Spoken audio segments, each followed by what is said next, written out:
Hey, how you doing today? You're watching body cam video from a Watonga police officer who stopped this man, John Sexton, and his son in the early morning of July 4th. All right, what's your name, sir? Johnny. It all started after officers say they saw the pair leaving an alleyway. Found it a little bit suspicious, you know. So, just walking around. Walking around is a little bit suspicious? I mean, technically not really, but I mean, it is pretty early in the morning. This video was intended to inform and educate the public.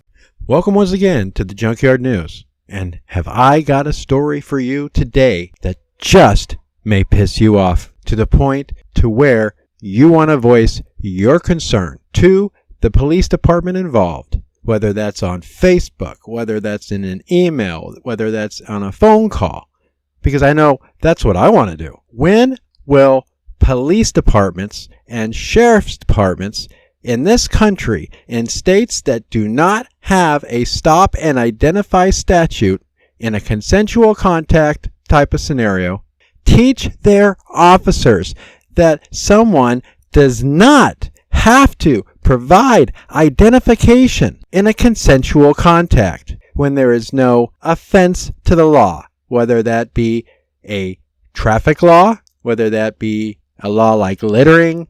As long as there's not an offense to write somebody a ticket for or a summons, you cannot compel and demand ID from an American citizen until they are arrested for a crime. When are these departments going to get this through their thick skull and teach this to their officers? I'm sorry, I'm a little heated about this. Why? Because imagine this.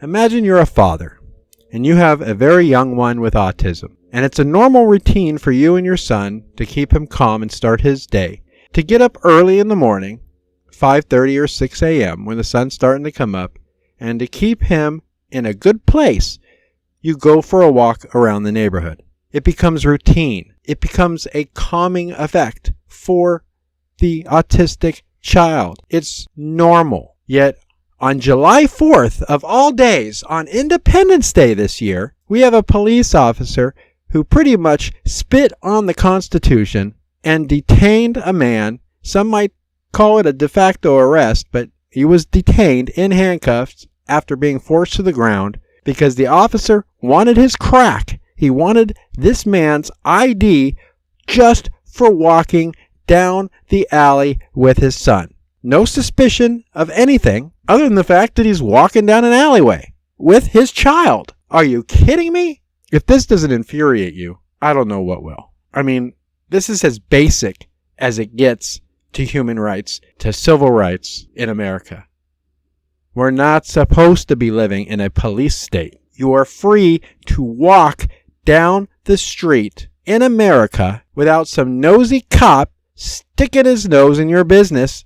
And when you tell him, I don't have my ID, it's at the house, what do you suspect me of? And pull out your phone because you want to record what's going on like a smart individual, the cop goes into Terminator mode, grabs you, throws you on the ground, handcuffs you, and stuffs you in the back of his squad car. This is ridiculous. So here's the new story about the event. The top pinned comment is going to be any contact information that I find, just in case you get upset enough that you want to voice your opinion to the department. Because the news agencies tried to talk to the chief of police, and they decided that they do not want to comment on this incident because they're investigating it. Outrageous. Thank you again for tuning in and clicking on this video. Here's the news clip, which has the gist of it. Okay? Be careful, people. Because the next video we portray on this channel, we could be showing a video involving you and police in the next one. Thanks again. He had his rights violated by local police and says he has the video to prove it. Sexton tells me it was a morning like most others. He was just taking a walk with his son early around 6 a.m. Everything abruptly changed. He was detained. He said his son hasn't been the same since. Hey, how you doing today? You're watching body cam video from a Watonga police officer who stopped this man, John Sexton, and his son in the early morning of July 4th. All right, what's your name, sir? Johnny. It all started after officers say they saw the pair leaving an alleyway. Found it a little bit suspicious, you know. So, Just the walking around. Walking around is a little Yes. bit suspicious. I mean, Go ahead. technically not really, but I mean, it is pretty early in the morning. It was just before 6 a.m., around when Sexton says he and his son, who lives with autism, typically walk outside. You've been walking around down here at 5:30 in the morning. Yeah, we do that. No, you're not. Give me your ID. When Sexton didn't give the officer his ID, I'm going to take you to jail for failure to identify. but Sexton says it wasn't on him. Give me your ID. I don't have my ID on me because it's at the house. The situation escalated all the way to this. I want this on video. What are you doing to my bro? This is up. All while Sexton's son watched and wailed. The officer then brings Sexton to his patrol car. Shut up and listen just a minute. We had reasonable enough suspicion to identify you. And What was I being detained for? criminal, like we don't know what's going on, but we can call it criminal activity. But he's eventually let go. Sexton says his son has not been the same since. He's been a cop for Halloween for the last 2 years. That's what he's been wanting to be when he grows up. That's what he says, and now he's scared of him. I want this on video.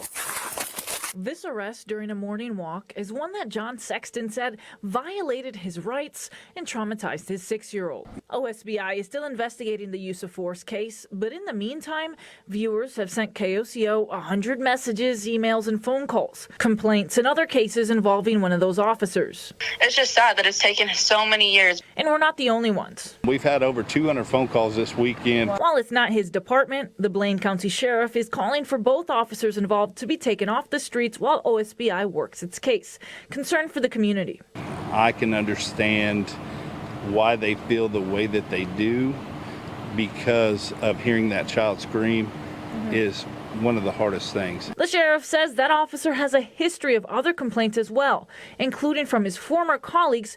The deputies that were underneath him, they had lost faith in him as their leader. Yeah. And so I demoted him back.